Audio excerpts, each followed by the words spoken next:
जे असीं कहीए कि वो वाहिगुरू का पहला एक पिता सी, फिर वो पिता तो ये पुत्र बनया है, ये च अन्यों अन्य दोष आ जाता। हुण उन्हां दी बोली च समझाउंदे ने। कई वारी की हुंदा दूजे दे धर्म राही उहनूं आपां समझाउंदे आ। जिवें भाई गुरदास जी नूं काशी विच पंडित कहण लगे कि सानूं ये दसो वाहिगुरू मंत्र की उत्पत्ति, हरमंदर साहिब की रचना, गुरु ग्रंथ साहिब की रचना क्यों हुई, इहनूं वेदां राही सिद्ध करो।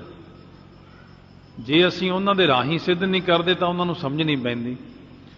हुण ये बहुत उच्च कोटि के विद्वानां दी बोलियां विच कई चीज़ां आउंदियां, अन्यों अन्य दोष आउंदा भी जे उहदा पहला पुत्र प्यो सी, फिर ये पुत्र है, फिर ये अन्यों अन मतलब होर तो होर बनया। इहदा मतलब जिवें घाह तो घाह बन गया, मनुख तो मनुख बनया, इहदा मतलब परमात्मा ये होया। महाराज कहने नहीं है, फिर तो अन्यों अन्य दोष आ जाता है कि प्यो तो पुत्र बन गया। जे ये कहीए कि नहीं उहदा एक दादा सी, उहदा एक परदादा सी, जे कहीए पहले तो तीजा बनया, तीजे तो पहला बनया, इस तरह चक्कर का दोष हुंदा। एक उन्हां दी बोली समझाने चक्कर का दोष आ जाता। फिर महाराज कहने जे असीं कहीए भी पहले तो तीजा बनया, भाव उहदा दादा, उहदा परदादा, उहदा लक्कड़ दादा, उहदा नक्कड़ दादा सी कोई, फिर इस प्रकार अनावस्था दोष आउंदा। इस तरह जे कहीए पहले तो चौथा बनया, भी पहला तो करता नहीं सी, हुण करता बन गया। जिहड़ा इन्हां दा पुत्र है वह करता बन गया। पहला इन्हां ने दादे परदादे तां करता नहीं सी बने, ये खुद करता बन गया। इहनूं लोग रब कहण लग गए। फिर इस तरह होना। महाराज कहते ये प्राग लोप दोष आउंदा। वाहिगुरू इन्हां चारां दोषां तो मुक्त है, उहदे च इहो जिहा कोई दोष नहीं आउंदा। इस करके वो वाहिगुरू ना थापिया जाए, ना कीता हो, कीता कुछ नहीं हुंदा, वो किसी का कीता होया नहीं। आपे आप सो महाराज नूं जिवें कहा सी, वो वाहिगुरू सुतंत्र है कि जां पतंत्र है, आजाद है कि जां गुलाम है। महाराज कहने आपे आप, वो सारा कुछ आपे आप ही करने वाला है। आपे कार्य रूप है, आपे कारण रूप है, आपे निर्गुण रूप है, आपे सरगुण रूप है, आपे सृष्टि नूं बनाउण वाला, आपे पालन वाला, आपे नाश करन वाला। वो हरेक चीज़ विच ही आपे आप है। उहनूं किसी दी सलाह लैण दी लोड़ नहीं पैंदी। वो किसी कोलों जाके मंगदा नहीं कदे। इस करके वाहिगुरू सुतंत्र है, पतंत्र नहीं है। बेवजीर बड़े धीर, वजीर तो रहत है। दोम न सेम एक सो आही। दोम दूसरा हुंदा वजीर राजे तो बाद, तीसरा मुनशी। परमात्मा का ना कोई वजीर है ना कोई मुनशी है भी किसी तो सलाह लैंदा होवेगा। वो इस करके वो है आपे आप। आपे आप का मतलब हुंदा आल इन आल। वाहिगुरू आल इन आल आप ही है, बस आप ही मालक है। वो आप ही वो मालक है, आप ही जीव रूप है, आप ही ब्रह्म रूप है, आप ही देवता रूप है, आप ही सृष्टि रूप है, आप ही कुदरत रूप है। जो कुछ दिसदा आपां नूं ये सारा कुछ आपे आप है। ਇਹਦੇ ਵਿੱਚ ਇਹ नहीं कह सकते कि दूजे तो हिस्सा पवाया उन्हें, कि दूजे बंदे दे राही कुछ बनवाया जां किसी होर रब नूं लैके आया, मेरा काम नहीं पूरा हुंदा तूं करवा मेरा काम। आपे आप है वाहिगुरू सारा कुछ। निरंजन सोए, ये तीसरे प्रश्न का जवाब दिंदे ने। पुछया सी कि वाहिगुरू माया कालख तो रहत है या माया कालख दे सहत है, शुद्ध है कि अशुद्ध है। महाराज कहन लगे निरंजन सोए। अंजन कहिए सुरमे नूं, सुरमा हुंदा काला, काली है माया। माया कालख तो रहत है परमात्मा। इस करके भाई वो शुद्ध ब्रह्म है। ਉਹਦੇ ਅੰਦਰ ਕੋਈ ਐਸੀ ਚੀਜ਼ ਨਹੀਂ ਹੈ ਜਿਹੜੀ ਇੱਥੇ ਸੰਸਾਰ ਦੇ ਅੰਦਰ ਹੈ। ਇਹ ਦੁਨੀਆ ਦੀਆਂ ਕਲਪਨਾਵਾਂ, ਇਹ ਦੁਨੀਆ ਦੇ ਸੰਸੇ, ਇਹ ਝਗੜੇ, ਇਹ ਵਿਸ਼ੇ ਵਿਕਾਰ, ਇਹ ਸਵਾਦ, ਕਾਮ ਨਾ, ਕ੍ਰੋਧ ਨਾ, ਲੋਭ ਨਾ, ਮੋਹ ਨਾ, ਰੋਗ ਨਾ, ਸੋਗ ਨਾ, ਭੋਗ ਨਾ, ਭੈ ਹੈ। ਉਹਦੇ ਵਿੱਚ ਇਹੋ ਜਿਹੀ ਕੋਈ ਚੀਜ਼ ਨਹੀਂ ਹੈ। ਮਹਾਰਾਜ ਫਿਰ ਉਹ ਕਿਸ ਉੱਤੇ ਪ੍ਰਸੰਨ ਹੁੰਦਾ, ਕਿਹਨੂੰ ਮਾਣ ਵਡਿਆਈਆਂ ਦਿੰਦਾ?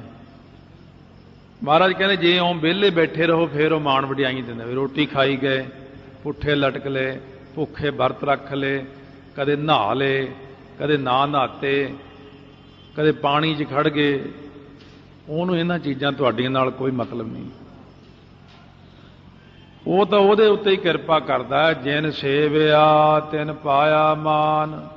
ਜਿਨ੍ਹਾਂ ਨੇ ਉਹਦਾ ਸੇਵਨ ਕੀਤਾ, ਭਜਨ ਕੀਤਾ, ਜਿਨ੍ਹਾਂ ਨੇ ਸੇਵਿਆ ਹੈ, ਜਿਨ੍ਹਾਂ ਨੇ ਵਾਹਿਗੁਰੂ ਵਾਹਿਗੁਰੂ ਵਾਹਿਗੁਰੂ ਕੀਤਾ,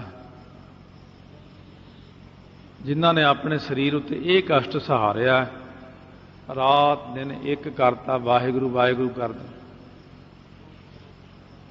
ਬੈਠ ਬੈਠ ਕੇ ਗਿੱਟੇ ਘਸ ਗਏ, ਜਿਨ੍ਹਾਂ ਦੇ ਪਤਾ ਹੀ ਨਹੀਂ ਗਿੱਟੇ ਕਿੱਧਰ ਨੂੰ ਚਲੇ ਗਏ, ਸਰੀਰ ਘਸਾ ਲਿਆ, ਦੰਤ ਰਸਨ ਮੁਖ ਸਗਲ ਘਸ ਜਾਵਤ, ਦੰਦ ਘਸ ਗਏ, ਜ਼ੁਬਾਨ ਘਸ ਗਈ, ਮੂੰਹ ਘਸ ਗਿਆ ਵਾਹਿਗੁਰੂ ਵਾਹਿਗੁਰੂ ਕਰਦਿਆਂ ਦਾ। ਇੱਥੇ ਦੁਨੀਆ ਦਾ ਮੂੰਹ ਤਾਂ ਘਸ ਜਾਂਦਾ ਨਾ, ਖਾਂਦਿਆਂ ਖਾਂਦਿਆਂ ਮੂੰਹ ਇਕੱਠਾ, ਪੈਨੰਦਿਆਂ ਸਭ ਅੰਗ।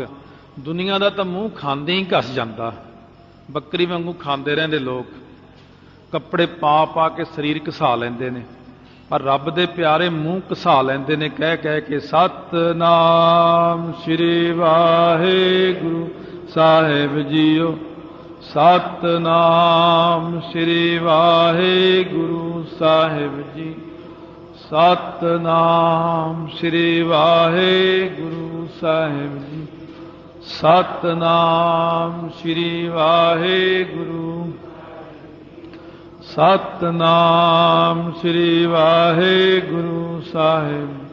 ਕਰੀ ਜਾਂਦੇ ਨੇ ਲੋਕ, ਕਹਿੰਦੇ ਇਹ ਬੁੜਬੁੜ ਕਰਦੇ ਰਹਿੰਦਾ ਹਰ ਟਾਈਮ। ਆਪਣੇ ਵੱਲ ਦੇਖਿਆ ਕਰੋ, ਜਿਹੜਾ ਕਹਿਣ ਵਾਲਾ ਉਹਨੂੰ ਵੀ ਪੁੱਛ ਲੈ ਕਿ ਤੂੰ ਸਾਰਾ ਦਿਨ ਤੂੰ ਕੀ ਕਰਦਾ? ਅਸੀਂ ਤਾਂ ਚੰਗਾ ਕੰਮ ਕਰਦੇ ਹਾਂ, ਤੂੰ ਸਾਰਾ ਦਿਨ ਨਿੰਦਾ ਚੁਗਲੀ ਕਰ ਕਰਕੇ ਮੂੰਹ ਘਸਾ ਲਿਆ ਆਪਣਾ। ਸੋ ਇਸ ਕਰਕੇ ਮਹਾਰਾਜ ਸੱਚੇ ਪਾਤਸ਼ਾਹ ਕਹਿੰਦੇ ਨੇ, ਉਹ ਅਕਾਲ ਪੁਰਖ ਵਾਹਿਗੁਰੂ ਜਿਨ ਸੇਵਿਆ ਤਿਨ ਪਾਇਆ ਮਾਨ।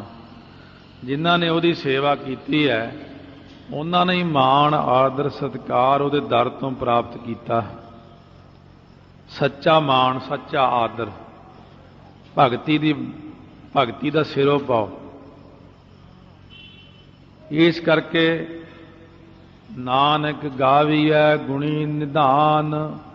ਮਹਾਰਾਜ ਕਹਿੰਦੇ ਜਿਹੜਾ ਗੁਣਾਂ ਦਾ ਖਜ਼ਾਨਾ ਹੈ ਵਾਹਿਗੁਰੂ, ਉਸ ਦਾ ਗਾਇਨ ਕਰੋ, ਉਹਨੂੰ ਗਾਓ,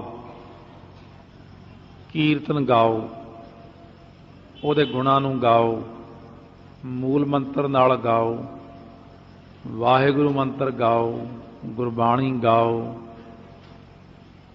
ਗੁਣਾਂ ਦੇ ਖਜ਼ਾਨੇ ਨੂੰ ਗਾਓਗੇ ਤਾਂ ਉਹਦੇ ਵਿੱਚੋਂ ਕੁਝ ਗੁਣ ਤੁਹਾਨੂੰ ਵੀ ਮਿਲ ਜਾਣਗੇ, ਹੋ ਸਕਦਾ ਸਾਰੇ ਹੀ ਦੇ ਦੇਵੇ। ਗੁਣਾਂ ਦੇ ਖਜ਼ਾਨੇ ਅਕਾਲ ਪੁਰਖ ਦਾ ਗਾਇਨ ਕਰਦੇ ਰਹੋ। ਮਹਾਰਾਜ ਕੇਵਲ ਗਾਇਨ ਕਰਦੇ ਰਹੀਏ ਫਿਰ ਮਿਲ ਜਾਂਦਾ ਸਭ ਕੁਝ। ਮਹਾਰਾਜ ਕਹਿੰਦੇ ਹਲੇ ਪੂਰਾ ਨਹੀਂ ਹੋਇਆ ਮੇਰਾ ਫਿਕਰਾ, ਕੱਲਾ ਗਾਇਨ ਨਹੀਂ ਹੁੰਦਾ। ਮਹਾਰਾਜ ਕਹਿੰਦੇ ਤੁਸੀਂ ਸਿੱਧ ਲੋਕ ਹੋ, ਸਿਆਣੇ ਹੋ, ਸਭ ਕੁਝ ਪੜ੍ਹੇ ਹੋਏ ਹੋ, ਬਿਆਸ ਨੂੰ ਪੜ੍ਹਿਆ ਹੈ, ਉਪਨਿਸ਼ਦਾਂ ਨੂੰ ਪੜ੍ਹਿਆ ਹੈ, ਵੇਦਾਂ ਨੂੰ ਪੜ੍ਹਿਆ ਹੈ, ਵਸਿਸ਼ਠ ਮੁਨੀ ਜੀ ਨੂੰ ਵੀ ਪੜ੍ਹਿਆ ਹੋਇਆ ਤੁਸੀਂ। ਕਹਿੰਦੇ ਹਾਂ ਮਹਾਰਾਜ ਅਸੀਂ ਗਿਆਨ ਤਾਂ ਬਹੁਤ ਲਿਆ। ਸੋ ਮਹਾਰਾਜ ਕਹਿਣ ਲੱਗੇ ਫਿਰ ਤੁਸੀਂ ਇਹ ਨਹੀਂ ਜਾਣਦੇ ਕਿ ਸ਼ਰਵਣ ਮੰਨਣ ਨਿਧਿਆਸਣ ਹੁੰਦਾ, ਕਮਾਈ ਹੁੰਦੀ ਹੈ, ਫਿਰ ਪ੍ਰਾਪਤੀ ਹੁੰਦੀ ਹੈ। ਸ਼ਰਵਣ ਮੰਨਣ ਨਿਧਿਆਸਣ ਗਿਆਨ ਹੈ। ਸ਼ਰਵਣ ਗਿਆਨ, ਮੰਨਣ ਗਿਆਨ, ਨਿਧਿਆਸਣ ਗਿਆਨ ਹੈ ਨਾ। ਤੋ ਇਸ ਕਰਕੇ ਅਸੀਂ ਕਹਿੰਦੇ ਹਾਂ ਕਿ ਦੇਖੋ ਨਾਨਕ ਗਾਵੀਐ ਗੁਣੀ ਨਿਧਾਨ, ਪਰ ਇਉਂ ਕਰੋ ਗਾਵੀਐ ਸੁਣੀਐ ਮਨ ਰੱਖੀਐ ਭਾਉ, ਗਾਉਣਾ ਕਰੋ ਮੂੰਹ ਨਾਲ, ਫਿਰ ਪ੍ਰੇਮ ਨਾਲ ਉਹਨੂੰ ਸੁਣੋ। ਇਹ ਹੁਣ ਜਿਹੜਾ ਪਿੱਛੇ ਭਾਉ ਅੱਖਰ ਲੱਗਿਆ ਹੋਇਆ ਹੈ, ਭਾਉ ਦਾ ਅਰਥ ਹੈ ਪ੍ਰੇਮ। ਇਹ ਪ੍ਰੇਮ ਅੱਖਰ ਸਾਰਿਆਂ ਨੂੰ ਹੀ ਲੱਗ ਜਾਣਾ। ਗਾਵੀਐ ਭਾਉ ਨਾਲ, ਸੁਣੀਐ ਭਾਉ ਨਾਲ, ਪ੍ਰੇਮ ਨਾਲ। ਗਾਓ ਤਾਂ ਪ੍ਰੇਮ ਨਾਲ ਗਾਓ। ਗਾਉਣ ਵਾਲਾ ਰਾਗੀ ਕੀਰਤਨ ਕਰੇ ਤਾਂ ਪ੍ਰੇਮ ਨਾਲ ਕਰੇ, ਸੁਣਨ ਵਾਲਾ ਸੁਣੇ ਤਾਂ ਪ੍ਰੇਮ ਨਾਲ ਸੁਣੇ। ਜੇ ਫਿਰ ਆਪ ਗਾਉਣਾ ਹੈ, ਆਪ ਵੀ ਇੰਨੇ ਪ੍ਰੇਮ ਨਾਲ ਗਾਓ ਵੀ ਪ੍ਰੇਮ ਨਾਲ ਹੀ ਫਿਰ ਉਹਨੂੰ ਸੁਣੋ। ਇਹ ਨਹੀਂ ਕਿ ਮੈਂ ਇਕੱਲਾ ਗਾ ਰਿਹਾ ਪ੍ਰੇਮ ਨਾਲ, ਵੀ ਮੈਨੂੰ ਤਾਂ ਸੁਣਨ ਦੀ ਲੋੜ ਨਹੀਂ, ਬਸ ਦੂਜਾ ਸੁਣੇ। ਮਹਾਰਾਜ ਕਹਿੰਦੇ ਤੁਸੀਂ ਵੀ ਗਾਓ, ਆਪ ਹੀ ਸੁਣੋ ਪ੍ਰੇਮ ਨਾਲ। ਗਾਵੀਐ ਸੁਣੀਐ, ਫਿਰ ਮਨ ਰੱਖੀਐ ਭਾਉ, ਫਿਰ ਮਨ ਦੇ ਵਿੱਚ ਵੀ ਭਾਉ ਪ੍ਰੇਮ ਰੱਖੋ। ਪ੍ਰੇਮ ਨਹੀਂ ਛੱਡਣਾ ਆਪਾਂ ਨੇ। ਜਿਵੇਂ ਪੰਜਵੇਂ ਪਾਤਸ਼ਾਹ ਮਹਾਰਾਜ ਨੇ ਕਿਹਾ ਸੀ, ਕਥਾ ਮਾਤਾ ਹੈ, ਕੀਰਤਨ ਪੁੱਤਰ ਹੈ। ਤਾਂ ਫਿਰ ਸੰਗਤ ਕਹਿਣ ਲੱਗੀ, ਇਹ ਤਾਂ ਪਤਾ ਲੱਗ ਗਿਆ ਕੀਰਤਨ ਪੁੱਤਰ ਹੈ, ਪਰ ਇਹ ਕੀਰਤਨ ਪੁੱਤਰ ਦਾ ਪਿਤਾ ਕੌਣ ਹੈ? ਕਥਾ ਜਿਹੜੀ ਮਾਤਾ ਹੈ ਉਹਦਾ ਪਤੀ ਕੌਣ ਹੈ? ਮਹਾਰਾਜ ਪੰਜਵੇਂ ਪਾਤਸ਼ਾਹ ਕਹਿਣ ਲੱਗੇ, ਉਹ ਹੈ ਪ੍ਰੇਮ। ਜਿਨ੍ਹਾਂ ਨੇ ਪ੍ਰੇਮ ਨਾਲ ਕਥਾ ਸੁਣੀ ਹੈ, ਪ੍ਰੇਮ ਨਾਲ ਕੀਰਤਨ ਸੁਣਿਆ, ਉਹਨਾਂ ਦਾ ਭਲਾ ਹੋਇਆ। ਗੁਰੂ ਨਾਨਕ ਦੇਵ ਜੀ ਕਹਿੰਦੇ ਨੇ, ਗਾਵੀਐ ਪ੍ਰੇਮ ਨਾਲ, ਸੁਣੀਐ ਪ੍ਰੇਮ ਨਾਲ। ਇੱਥੇ ਹੁਣ ਅੰਤਰੀਵ ਅਰਥ ਆ ਜਾਣਾ। ਗਾਵੀਐ ਸੁਣੀਐ, ਮਨ ਦਾ ਅਰਥ ਹੈ ਮੰਨਣ ਕਰਨਾ। ਮਨ ਸੰਕੇਤੀ ਅਰਥ ਹੈ, ਕਿਉਂਕਿ ਜੇ ਆਪਾਂ ਕਿਸੇ ਨੂੰ ਕਹੀਏ ਤੂੰ ਭਾਈ ਮੇਰੀ ਗੱਲ ਮੰਨ, ਤਾਂ ਉਹਦਾ ਮਤਲਬ ਇਹੀ ਹੁੰਦਾ ਕਿ ਮਨ ਵਿੱਚ ਮੰਨ ਇਹਨੂੰ। ਮਨ ਵੀ ਉਹਦਾ ਹੀ ਸੰਕੇਤ ਹੈ, ਕਿਉਂਕਿ ਜਦੋਂ ਪਹਿਲਾਂ ਇੱਥੇ ਗਾਉਣ ਤੇ ਸੁਣਨ ਦਾ ਵਾਚਕ ਆ ਗਿਆ ਤਾਂ ਮਨ ਦਾ ਅਰਥ ਹੈ ਮੰਨਣ ਕਰਨਾ। ਮਹਾਰਾਜ ਕਹਿੰਦੇ ਗਾਓ ਪ੍ਰੇਮ ਨਾਲ, ਸੁਣੋ ਪ੍ਰੇਮ ਨਾਲ, ਮੰਨਣ ਕਰੋ ਪ੍ਰੇਮ ਨਾਲ। ਰੱਖੀਆ ਦਾ ਅਰਥ ਹੈ ਮਨ ਦੇ ਚ ਰੱਖੋ, ਵਸਾਓ ਪ੍ਰੇਮ ਨਾਲ। ਮਨ ਦੇ ਅੰਦਰ ਉਹਦੀ ਕਮਾਈ ਕਰੋ। ਸੁਣਨਾ, ਮੰਨਣਾ, ਨਿਧਿਆਸਣ ਕਰਨਾ, ਕਮਾਉਣਾ, ਇਸੇ ਨੂੰ ਕਹਿੰਦੇ ਨੇ ਰੱਖੀਆ। ਵੀ ਜਿਹੜਾ ਤੁਸੀਂ ਕੋਈ ਪਦਾਰਥ ਲਿਆਉਂਦੇ ਹੋ ਬਾਹਰੋਂ, ਉਹਨੂੰ ਆਪਣੇ ਘਰ ਵਿੱਚ ਕਿੰਨਾ ਰੱਖਦੇ ਹੋ ਸਜਾ ਕੇ, ਖਾਸ ਕਮਰੇ ਵਿੱਚ, ਜਿੰਨੀ ਮਹਿੰਗੀ ਚੀਜ਼ ਹੈ। ਇਸੇ ਤਰ੍ਹਾਂ ਹੀ ਜਦ ਅਮੋਲਕ ਬਾਣੀ ਨੂੰ ਕੋਈ ਗਾਉਂਦਾ ਹੈ ਤਾਂ ਤੁਸੀਂ ਪ੍ਰੇਮ ਨਾਲ ਉਸ ਬਾਣੀ ਨੂੰ ਸਰਵਣ ਕਰੋ। ਫਿਰ ਮਨ ਦੇ ਅੰਦਰ ਮੰਨਣ ਕਰੋ, ਫਿਰ ਮਨ ਦੇ ਅੰਦਰ ਉਹਨਾਂ ਸ਼ਬਦਾਂ ਨੂੰ ਰੱਖੀਐ, ਟਿਕਾ ਟਿਕਾ ਕੇ ਰੱਖੋ, ਵਸਾਓ।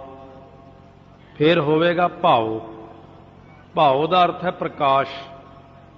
ਫਿਰ ਤੁਹਾਡੇ ਅੰਦਰ ਪ੍ਰੇਮ ਕਰਕੇ ਪ੍ਰਕਾਸ਼ ਪ੍ਰਗਟ ਹੁੰਦਾ ਹੈ। ਜਿਵੇਂ ਆਪਾਂ ਕਿ ਚਾਨਣ ਹੋ ਗਿਆ ਸੁੱਚ ਦੱਬੀ ਤੋਂ। ਚਾਨਣ ਤਾਂ ਹੋਇਆ ਜੇ ਬੱਲਬ ਲੱਗਿਆ ਹੋਇਆ, ਜੇ ਬੱਲਬ ਹੀ ਨਾ ਹੁੰਦਾ ਇੱਥੇ ਚਾਨਣ ਕਿੱਥੋਂ ਹੋ ਜਾਣਾ ਸੀ। ਇਸ ਕਰਕੇ ਉਹ ਚਾਨਣ ਦਾ ਮੂਲ ਕਾਰਨ ਕੀ ਹੈ? ਬੱਲਬ ਹੈ। ਬੱਲਬ ਦਾ ਕਾਰਨ ਹੋਲਡਰ ਹੈ, ਹੋਲਡਰ ਦਾ ਕਾਰਨ ਤਾਰ ਹੈ, ਤਾਰ ਸੁੱਚ ਹੈ, ਸੁੱਚ ਦਾ ਕਾਰਨ ਪਿੱਛੋਂ ਆਉਂਦੀ ਬਿਜਲੀ ਹੈ। ਇਹ ਪਿੱਛੇ ਤੱਕ ਅਰਥ ਚਲਿਆ ਜਾਂਦਾ ਇਹਦਾ। ਇਸੇ ਕਰਕੇ ਮਹਾਰਾਜ ਸੱਚੇ ਪਾਤਸ਼ਾਹ ਕਹਿੰਦੇ ਨੇ ਜਿਹੜੀ ਚੀਜ਼ ਹੈ ਨਾ ਭਾਉ ਜਿਹੜਾ ਪ੍ਰੇਮ ਹੈ ਨਾ, ਪ੍ਰੇਮ ਕਰਕੇ ਹੀ ਭਾਉ ਦਾ ਅਰਥ ਪ੍ਰਕਾਸ਼ ਹੈ। ਫੇਰ ਹੀ ਪ੍ਰਕਾਸ਼ ਹੁੰਦਾ। ਜੇ ਪ੍ਰੇਮ ਨਹੀਂ ਹੈ ਤਾਂ ਫਿਰ ਪ੍ਰਕਾਸ਼ ਨਹੀਂ ਹੈ।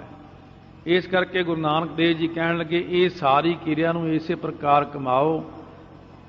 ਆਪਾਂ ਨੂੰ ਵੀ ਇਹੀ ਕਹਿੰਦੇ ਨੇ। ਜਿਵੇਂ ਕਈ ਕਹਿੰਦੇ ਵੀ ਆਮ ਸਾਰਿਆਂ ਦਾ ਇਹੀ ਖਿਆਲ ਹੁੰਦਾ ਵੀ ਅਸੀਂ ਵਾਹਿਗੁਰੂ ਵਾਹਿਗੁਰੂ ਕਰਦੇ ਕਿੱਥੇ ਧਿਆਨ ਟਿਕਾਈਏ।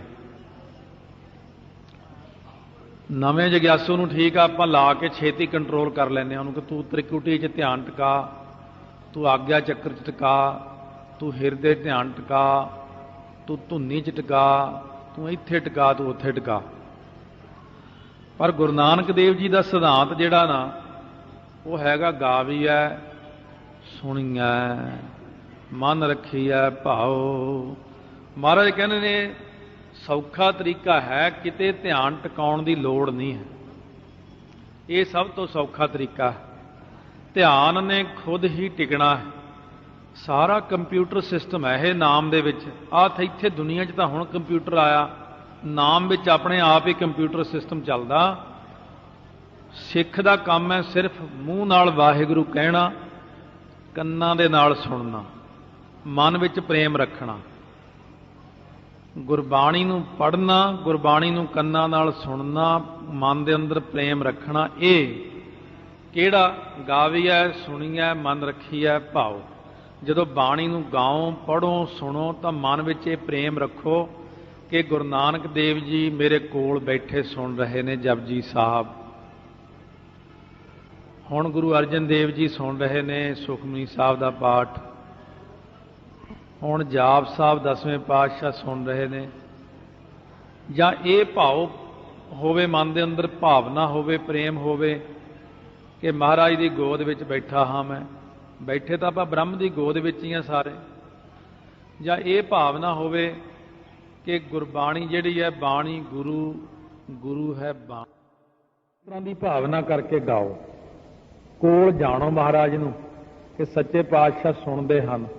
ਇਹ ਅਵਸਥਾ ਆਪਣੇ ਆਪ ਬਣਦੀ ਜਦੋਂ ਆਪਾਂ ਇਸ ਰਸਤੇ ਉੱਤੇ ਚੱਲ ਪਏ ਨਾ ਕਿ ਗਾਵੀਐ ਸੁਣੀਐ ਮਨ ਰੱਖੀਐ ਭਾਉ। ਪ੍ਰੇਮ ਨਾਲ ਆਪਣੇ ਹੌਲੀ ਹੌਲੀ ਗਾਉਣਾ ਸ਼ੁਰੂ ਕਰ ਦਿੱਤਾ, ਪਿਆਰ ਨਾਲ ਬਾਣੀ ਪੜ੍ਹਨੀ ਸ਼ੁਰੂ ਕਰਤੀ, ਪਿਆਰ ਨਾਲ ਕੀਰਤਨ ਕਰਨਾ ਸ਼ੁਰੂ ਕਰ ਦਿੱਤਾ, ਤਾਂ ਮਹਾਰਾਜ ਕਹਿੰਦੇ ਭਾਵਨਾ ਰੱਖੋ ਮਨ ਦੇ ਅੰਦਰ। ਜਦੋਂ ਇਉਂ ਭਾਵਨਾ ਰੱਖ ਕੇ ਗਾਓਗੇ, ਸੁਣੋਗੇ, ਮੰਨੋਗੇ, ਕਮਾਓਗੇ ਤਾਂ ਇਹਦਾ ਇਹ ਅਸਰ ਪਵੇਗਾ ਕਿ ਦੁੱਖ ਪਰ ਵਿਸ਼ੇਸ਼ ਕਰਕੇ ਹਰ ਨਾਸ ਹੋ ਜਾਣਗੇ ਸਾਰੇ ਹੀ ਦੁੱਖ। ਦੇਖੋ ਆਪਾਂ ਕਹਿੰਦੇ ਮੈਂ ਬੜਾ ਪਾਠ ਕੀਤਾ, ਸਾਡਾ ਦੁੱਖ ਨਿਵਰਤ ਨਹੀਂ ਹੋਇਆ, ਪਰ ਉਹ ਗੱਲ ਤੁਸੀਂ ਕੀਤੀ ਨਹੀਂ, ਉਹ ਗੁਰੂ ਨਾਨਕ ਸਾਹਿਬ ਨੇ ਕਹੀ। ਗਾਵੀਐ ਸੁਣੀਆ ਮਨ ਰੱਖੀਐ ਭਾਵ ਦਾ ਕਿੰਨਾ ਡੂੰਘਾ ਭਾਵ ਦੱਸਿਆ। ਇੰਨੇ ਭਾਵ ਵਿੱਚ ਆ ਕੇ ਬਾਣੀ ਨੂੰ ਗਾਉਣਾ ਹੈ। ਭਾਈ ਗੋਪਾਲਾ ਜੀ ਨੇ ਇੰਨੇ ਭਾਵ ਵਿੱਚ ਆ ਕੇ ਜਪਜੀ ਸਾਹਿਬ ਦਾ ਪਾਠ ਸੁਣਾਇਆ ਤਾਂ ਮਹਾਰਾਜ ਨੇ ਗੁਰਤਾ ਗੱਦੀ ਦੇਣ ਦਾ ਫੈਸਲਾ ਕਰ ਲਿਆ। ਇੰਨੀ ਭਾਵਨਾ ਨਾਲ ਬਾਣੀ ਵਿੱਚ ਗੁੜਚ ਹੋ ਕੇ ਗਾਉਣਾ। ਆਮ ਬਾਪਾ ਬੱਚਿਆਂ ਨੂੰ ਟੀਵੀ ਦੇਖਦੇ ਨਿਆਣੇ ਇੱਕ ਆਵਾਜ਼ ਮਾਰੋ, 2 3 4 ਕਈ ਆਵਾਜ਼ਾਂ ਮਾਰੋ, ਮਸਾਂ ਹੀ ਕਿਤੇ ਕਹਿੰਦੇ ਹਾਂ ਕੀ ਗੱਲ ਹੈ। ਗੁੜਚ ਹੋ ਜਾਂਦੇ ਟੀਵੀ 'ਚ, ਠੇਠ ਅੱਖਰ ਆ ਪੰਜਾਬੀ ਦਾ। ਬਾਣੀ 'ਚ ਗੁੜਚ ਹੋ ਜਾਓ, ਇੰਨੇ ਲੀਨ ਹੋ ਜਾਓ ਬਾਣੀ 'ਚ ਕਿ ਸੋਝੀ ਨਾ ਰਹੇ। ਇੰਨਾ ਲੀਨ ਹੋ ਜਾਏ ਫਿਰ ਆਪਣੇ ਆਪ ਹੀ ਦੁੱਖਾਂ ਦੀ ਨਿਵਰਤੀ ਸ਼ੁਰੂ ਹੋ ਜਾਂਦੀ। ਆਪਾਂ ਬਾਣੀ ਪੜ੍ਹਦੇ ਹਾਂ ਪਰ ਸੰਸਾਰ ਦੇ ਕੰਮਾਂ ਵਿੱਚ ਗੁੜਚ ਹੋਏ ਪਏ ਹਾਂ, ਫਸੇ ਪਏ ਹਾਂ, ਧਿਆਨ ਕੰਮਾਂ ਵਿੱਚ ਹੈ। ਮਹਾਰਾਜ ਸੱਚੇ ਪਾਤਸ਼ਾਹ ਕਹਿੰਦੇ ਬਾਣੀ ਵਿੱਚ ਇੰਨੇ ਲੀਨ ਹੋ ਕੇ ਬਾਣੀ ਨੂੰ ਪੜ੍ਹੋ। ਗੁਰਸਿੱਖ ਇੰਨਾ ਲੀਨ ਹੋ ਕੇ ਬਾਣੀ ਪੜ੍ਹੇ, ਤੁਰਿਆ ਫਿਰਦਾ ਨਾਲੇ ਭੇਡਾਂ ਚਾਰਦਾ ਅਯਾਲੀ, ਉਹਦੇ ਪੈਰਾਂ 'ਚ ਕੰਡੇ ਵੱਜ ਰਹੇ, ਉਹਦੀ ਲੱਤਾਂ 'ਚ ਕੰਡੇ ਵੱਜ ਰਹੇ, ਉਹਨੂੰ ਕੋਈ ਪਤਾ ਨਹੀਂ। ਉਹ ਕੀਰਤਨ ਸੋਲੇ ਦਾ ਪਾਠ ਤੁਰਿਆ ਫਿਰਦਾ ਹੀ ਕਰੀ ਜਾਂਦਾ। ਬਾਬਾ ਲਹਿਣਾ ਜੀ ਚਰਨ ਚਾਪੀ ਕਰ ਰਹੇ ਗੁਰੂ ਨਾਨਕ ਦੇਵ ਜੀ। ਅਚਾਨਕ ਦੇਖਦੇ ਗੁਰੂ ਨਾਨਕ ਦੇਵ ਦੇ ਚਰਨਾਂ 'ਚੋਂ ਖੂਨ ਆਉਣ ਲੱਗ ਪੈਂਦਾ। ਆਪਣੇ ਆਪ ਝਰੀਟਾਂ ਵੱਜ ਜਾਂਦੀਆਂ ਚਰਨਾਂ ਦੇ ਉੱਤੇ, ਲੱਤਾਂ ਦੇ ਉੱਤੇ। ਬਾਬਾ ਲਹਿਣਾ ਜੀ ਕਹਿਣ ਲੱਗੇ ਮਹਾਰਾਜ ਇਹ ਤੁਹਾਡੇ ਚਰਨਾਂ ਦੇ ਉੱਤੇ ਖੂਨ ਆ ਗਿਆ, ਇਹ ਝਰੀਟਾਂ ਪੈ ਰਹੀਆਂ, ਕੀ ਕਾਰਨ ਹੈ? ਸਤਿਗੁਰੂ ਕਹਿੰਦੇ ਇੱਕ ਸਿੱਖ ਤੁਰਿਆ ਫਿਰਦਾ ਬਾਣੀ ਵਿੱਚ ਇੰਨਾ ਲੀਨ ਹੈ, ਜਿਹੜੇ ਉਹਦੇ ਕੰਡੇ ਵੱਜਦੇ ਉਹ ਹੁਣ ਉਹਨੂੰ ਨਹੀਂ ਵੱਜਦੇ ਹੈ, ਕਿਉਂਕਿ ਉਹ ਮੇਰੇ ਵਿੱਚ ਲੀਨ ਹੋ ਗਿਆ, ਕਿਉਂਕਿ ਮੈਂ ਬਾਣੀ ਰੂਪ ਹਾਂ। ਮੇਰੇ ਵਿੱਚ ਇੰਨਾ ਲੀਨ ਹੋ ਗਿਆ, ਉਹਦੀਆਂ ਝਰੀਟਾਂ ਮੇਰੇ ਉੱਤੇ ਆ ਕੇ ਪੈਂਦੀਆਂ, ਉਹਨੂੰ ਨਹੀਂ ਵੱਜਣ ਦਿੰਦਾ ਮੈਂ। ਕਿਉਂਕਿ ਸਿੱਖ ਜਦ ਇੰਨਾ ਲੀਨ ਹੋ ਜਾਂਦਾ ਗੁਰਬਾਣੀ ਪੜ੍ਹਦਿਆਂ ਫਿਰ ਉਹਦਾ ਸਾਰਾ ਹੀ ਦੁੱਖ ਮਹਾਰਾਜ ਆਪਣੇ ਉੱਪਰ ਲੈ ਲੈਂਦੇ ਨੇ। ਜਦੋਂ ਆਪਾਂ ਬਾਣੀ 'ਚ ਲੀਨ ਹੀ ਨਹੀਂ ਹੁੰਦੇ ਫਿਰ ਆਪਣਾ ਦੁੱਖ ਉਹਨੇ ਲੈਣਾ ਕੀ? ਜੇ ਦੁੱਖ ਨੂੰ ਮੇਟਣਾ ਨਾ ਤਾਂ ਬਾਣੀ 'ਚ ਇੰਨੇ ਲੀਨ ਹੋ ਜਾਓ। ਗੁਰੂ ਨਾਨਕ ਦੇਵ ਜੀ ਕਹਿੰਦੇ ਜਿੰਨੀ ਬਾਣੀ ਮੂੰਹ ਨਾਲ ਪੜ੍ਹੋ ਓਨੀ ਕੰਨ ਸੁਣਨ, ਓਨੀ ਭਾਵਨਾ ਹੋਵੇ, ਓਨੀ ਬਾਣੀ ਮਨ ਵਿੱਚ ਵਸਾਓ, ਓਨੀ ਬਾਣੀ ਉੱਤੇ ਮੰਨਣ ਕਰੋ, ਫਿਰ ਦੁੱਖ ਬਰਹਰ, ਦੁੱਖ ਨਾਸ ਹੋ ਜਾਣਗੇ, ਸੁੱਖ ਘਰ ਲੈ ਜਾਏ, ਫਿਰ ਆਤਮਿਕ ਆਨੰਦ ਹਿਰਦੇ ਰੂਪੀ ਘਰ ਵਿੱਚ ਲੈ ਜਾਏਗਾ, ਪ੍ਰਾਪਤ ਕਰ ਲਏਗਾ। ਤੇਰੇ ਹਿਰਦੇ ਰੂਪ ਘਰ ਵਿੱਚ ਸ਼ਾਂਤੀ, तेरे प्रतख घर विच शांति, साध संगत रूप घर विच शांति, सचखंड भी फिर सुख लैके जाएगा, सुख लैके जाएगा सचखंड रूप घर दे विच। इस करके सतगुरु महाराज कहते ने कि जदों बाणी गाओ तो बाणी नूं जरूर सुनो। जे कोई बंदा अपने नाल गल्लां करदा, आपां वो गल्लां करदा, आपां होर पासे देखण लग जाइए, वो चुप कर जांदा है। कहंदे सुना, कहंदे तू तो इधर उधर झाकी जांदा, मैं की सुणावां, तेरा ध्यान ही नहीं मेरी गल विच हैगा, तू तो मेरी बेइज्जती कर रहा। ਇਹਦਾ मतलब मैनू तू जानदा ही नहीं भी गल कर रहा कोई। महाराज कहने तुसी गुरबाणी की बेअदबी करते हो, जब तुसी बाणी नूं पढ़ी तो जाते हो पर सुनते नहीं जद उहनूं। ਇਹਦਾ मतलब असीं एवें बोली जाते हैं। मूँह नाल जपजी साहब पढ़िया तू अपने कन्नां नाल नहीं सुन सकदा, तू वाहिगुरू वाहिगुरू कहना जब अपने कन्नां नाल नहीं इहनूं सुन सकदा तो तू बाणी की बेअदबी कर रहा। इहनूं सुन, जे सुनेगा ताइयों सुनिया सत संतोख ज्ञान पैदा होवेगा, जे मनन करेगा ताइयों मन्नै सुरत होवे मन बुद्ध, मन्नै सगल भवन की सुध। जे कमावेगा तो पंच प्रवाण पंच प्रधान, ये निध्यासन की पौड़ी है, तां इत्थे तक जाएगा। जब तू ना बाणी कल पढ़न पढ़न मात्र तू इउं पढ़दा कि लोग आखण बड़ा पाठी है, बड़ा बाणी पढ़दा, बड़ा सुखमनी साह दा पाठ करदा, ये बड़ा वाहिगुरू वाहिगुरू करदा। वो लोगों च अपनी वडियाई वास्ते बाणी पढ़दा या अपने दुख नूं दूर करने वास्ते पढ़दा। तो महाराज सच्चे पातशाह कहने जिहड़े सिद्धांत तुसीं दस्से ने, इन्हां सिद्धांतां उत्ते जिहड़ा गुरसिख चलेगा। कई लोग कहने मैनूं फलाने संतां ने जुगती दसी है, फलानिਆਂ ने मैनूं जुगती दसी, फलाने गुरमुख ने। मैं शरेआम स्टेज ते गुरु नानक साहब कोल बैठ के कहना, वो जुगती गुरु नानक साहब तो बिना तुहानूं किहने देनी। वो महाराज कही तो जांदे ने, गावी है सुनी है मन रखी है भाओ, दुख पर हर सुख घर लै जाए। जदों वाहिगुरू कहो अपने कन्नां नाल सुनो, अपने अंदर प्रेम रखो, अपने हिरदे च वाहिगुरू नूं वसाओ, तां सुख अपने घरां नूं लै जाओ। वाहिगुरू वाहिगुरू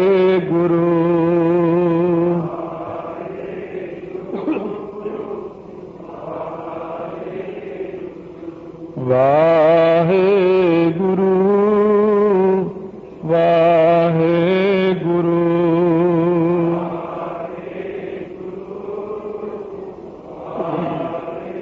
श्रवण कीता है, गाउणा फिर सुनना, मन विच वसाउणा, फिर दुखां दा नाश होना, सुख घर लै जाए।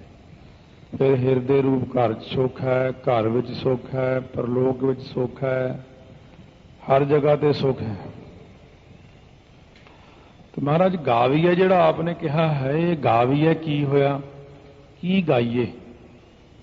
सतगुरु महाराज कहते हैं की गाउणा है, किहदे द्वारा गाउणा है। आपने कहा गावी है सुनी है मन रखी है भाओ। की गावी है, की सुनी है, ते किथे प्रेम रखिए। महाराज कहन लगे गुरमुख नादं, कहने जिहड़ा मुखी गुरां दा, इत्थे गुरमुख दे तीन अर्थ ने। एक तां गुरमुख सब तो पहला अधिकारी नूं कहंदे ने, जिहड़ा अधिकारी है आपां भी कहने आओ जी गुरमुखो। जिहड़े गुरमुख प्यारे अधिकारी हुंदे ने ना, उन्हां नूं सतगुरु गुरमुख कहंदे ने। एक नाम है सतगुरु जी दा गुरमुख, गुरमुख कल विच प्रगट होआ। मुखी गुरु इहनूं गुरमुख कहंदे ने। एक गुरमुख अखर परमेश्वर लई वरतिया गया। ये तीन गुरमुख अखर ने, तिन्नां दे वखरे अर्थ ने। तो ये गुरमुख परमेश्वर का नाम भी है, गुरमुख सतगुरु भी ने, गुरमुख जग्यासू जन भी, अधिकारी जन भी ने, गुरमुख ब्रह्म ज्ञानी भी हुंदे ने। इत्थे जिहड़ा महाराज कहंदे ने गुरमुख नादं, गुरमुख जिहड़े ने मुखी गुरु, उन्हां दा जिहड़ा नाद उपदेश है ना, शब्द है, उस नूं कहा गावी है, शब्द नूं गावी है। सुनी है मन रखी है भाओ, ये गुरु का उपदेश है। ਹੁਣ ਸਿੱਧ ਕਹਿਣ ਲੱਗੇ ਮਹਾਰਾਜ ਉਪਦੇਸ਼ ਤਾਂ ਵੇਦ ਵੀ ਦਿੰਦੇ ਨੇ, ਵੇਦਾਂ ਵਿੱਚ ਕਿਹੜਾ ਨਹੀਂ ਉਪਦੇਸ਼ ਹੈਗਾ, ਫਿਰ ਇੱਥੇ ਇਸ ਉਪਦੇਸ਼ ਦੀ ਕੀ ਲੋੜ ਪੈ ਗਈ? ਉਪਦੇਸ਼ ਤਾਂ ਪਹਿਲਾਂ ਹੀ 4 ਵੇਦ ਥੋੜੇ ਆ।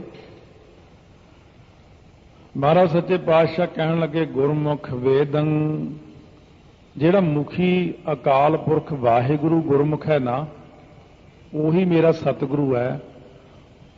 ਉਸੇ ਨੂੰ ਹੀ ਮੈਂ ਕਹਿੰਦਾ ਵੇਦੰ, ਵੇਦ ਦਾ ਅਰਥ ਹੈ ਗਿਆਨ। ਉਹ ਮੁਖੀ ਗੁਰੂ ਜਿਹੜਾ ਮੇਰਾ ਅਕਾਲ ਪੁਰਖ ਵਾਹਿਗੁਰੂ ਹੈ, ਵੇਦ ਉਸੇ ਨੇ ਰਚੇ ਨੇ ਤੇ ਉਹੀ ਗਿਆਨ ਦੇ ਰਿਹਾ ਸਾਨੂੰ। ਇਸ ਕਰਕੇ ਆਪਾਂ ਇਹ ਕਹਿੰਦੇ ਆ ਕਿ ਪਰਮੇਸ਼ਰ ਦੇ ਸਵਾਸ ਹਨ ਵੇਦ, 4 ਵੇਦ, ਉਹਦੇ 4 ਸਵਾਸ ਮੰਨੇ ਨੇ। ਪਰ ਕਿਆ ਪਰਮੇਸ਼ਰ ਸਤਿਗੁਰੂ ਰੂਪ ਹੋ ਕੇ ਨਹੀਂ ਉਪਦੇਸ਼ ਦੇ ਸਕਦੇ?